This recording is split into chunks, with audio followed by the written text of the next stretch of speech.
Sir ವರದಿ ಮಂಡನೆ ಆಗಿದೆ ಕ್ಯಾಬಿನೆಟ್ ನಲ್ಲಿ, ನಿಮಗೆ ವರದಿ ಒಪ್ಪಿಗೆ ಆಗಿದೆಯಾ ಸರ್? ಹೇಳಿ. ಇಲ್ಲ, ವರದಿ ಮಂಡನೆ ಆಗಿದೆ. ಮಂಡನೆ ಆದ್ಮೇಲೆ ಇವತ್ತನೇ ಒಂದು 1000 ಪೇಜ್ಗಿಂತ ಹೆಚ್ಚು ಪುಟ ಒಳಗೊಂಡಿದೆ. ಅದನ್ನೆಲ್ಲ ಮಿನಿಸ್ಟರ್ ಓದ್ಕೊ ಬನ್ನಿ ಅಂತ ಹೇಳಿದ್ದಾರೆ. 15ನೇ ತಾರೀಕು ಈ ಸಬ್ಜೆಕ್ಟ್ ಚರ್ಚೆ ಮಾಡೋದಕ್ಕೆ ಫೈನಲ್ ಡಿಸಿಷನ್ ಮಾಡೋಕ್ಕೆ 16 ಅವರು ನಿಗದಿ ಮಾಡಿದ್ದಾರೆ.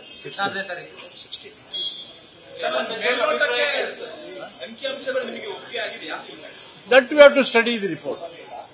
ಈಗ ತಾನೇ ಕೊಟ್ಟಿದೆ, 1000 ಪೇಜ್ ಇದೆ. ಈಗ ತಾನೇ ಬುಕ್ ಕೊಟ್ಟಿರೋದ್ರಿಂದ ಯಾರೂ ನೋಡಿಲ್ಲ. ಹೀಗಾಗಿ ಸ್ಟಡಿ ಮಾಡಿ ಫೈನಲ್ ಆಗಿ ಡಿಸಿಷನ್ ಮಾಡೋಕ್ಕೆ 16th ಎಲ್ಲ ಓದ್ಕೊ ಬನ್ನಿ ಅಂತ ಹೇಳಿದ್ದಾರೆ.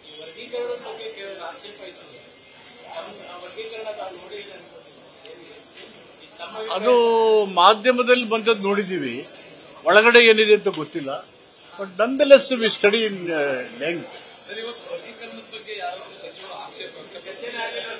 ಇಲ್ಲ, ಆಕ್ಷೇಪ ಯಾರು ಮಾಡಿಲ್ಲ. ಈ ಒಂದು ನಾಗಮೋಹನ್ ದಾಸ್ ಅವರ ವರದಿ ಒಳ ಮೀಸಲು ಸಂಬಂಧಪಟ್ಟಂಗೆ ಆಕ್ಷೇಪಗಳಿಲ್ಲ. ಎಲ್ಲ ಡೀಟೇಲ್ ಓದ್ಕೊ ಬನ್ನಿ, 11ನೇ ತಾರೀಕು ಡಿಸಿಷನ್ ಮಾಡೋಣ ಅಂತ ಹೇಳಿ ಆ ಸಬ್ಜೆಕ್ಟ್ ಚರ್ಚೆ ಮಾಡೋದಕ್ಕೇನೆ ಒಳ ಮೀಸಲಾತಿನ 15ನೇ ತಾರೀಕು ವಿಶೇಷ ಕ್ಯಾಬಿನೆಟ್ ಕರೆದಿದ್ದಾರೆ.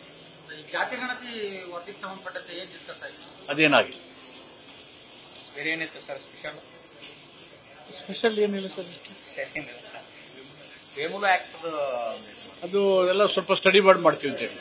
ಸರ್, ಈಗ ನಾಗಮೋಹನ್ ದಾಸ್ ಅವರು ಅದು ಅಂಗೀಕಾರ ಆಗುತ್ತಾ ಅಥವಾ ಇನ್ನೇನೇ ಚೇಂಜಸ್ ಆಗುತ್ತಾ? ಅದೇ ಫೈನಲ್ ಡಿಸಿಷನ್ ಮಾಡಕ್ಕೆ ಮಾಡಬೇಕಾದ್ರೆ ನಾಗಮೋಹನ್ ದಾಸ್ ಅವರು ಕೊಡುವಂತ ವರದಿನ ನಾವು ಅಂಗೀಕಾರ ಮಾಡ್ತೀವಿ ಅನ್ನುವಂಥದ್ದು ಹೇಳಿದ್ವಿ. ಮತ್ತೆ ನೀವು ಕೂಡ ಅವ್ರು ವರದಿ ಕೊಟ್ಟ 15 ದಿನದಲ್ಲಿ ನಾವು ಅನುಷ್ಠಾನ ಮಾಡ್ತೀವಿ. ಈಗ ನಾ ಹೇಳ್ತಾ ಇರೋದೇನು, ಏನ್ ಹೇಳಿದೆ? ಈಗ 14ನೇ ತಾರೀಕು ಇದು ತೀರ್ಮಾನ ಮಾಡಕ್ಕೆ 14ನೇ ತಾರೀಕು ಸ್ಪೆಷಲ್ ಕ್ಯಾಬಿನೆಟ್ ಕರೆದಿದ್ದಾರೆ. ಎಲ್ಲಾ ಮಿನಿಸ್ಟರ್ಗಳು ಓದ್ಕೊ ಬನ್ನಿ, 1000 ಪೂಜಾ ಇದೆ ಅಂತ ಹೇಳಿದೀನಿ. ಮಾಡಿದೈತೆ ಅದಕ್ಕೂ ಅಲ್ವಾ ಕರೆದಿರೋದು. 16 ಸ್ಪೆಷಲ್ ಕ್ಯಾಬಿನೆಟ್ ಕರೆದಿರೋದು ಅದಕ್ಕೆ.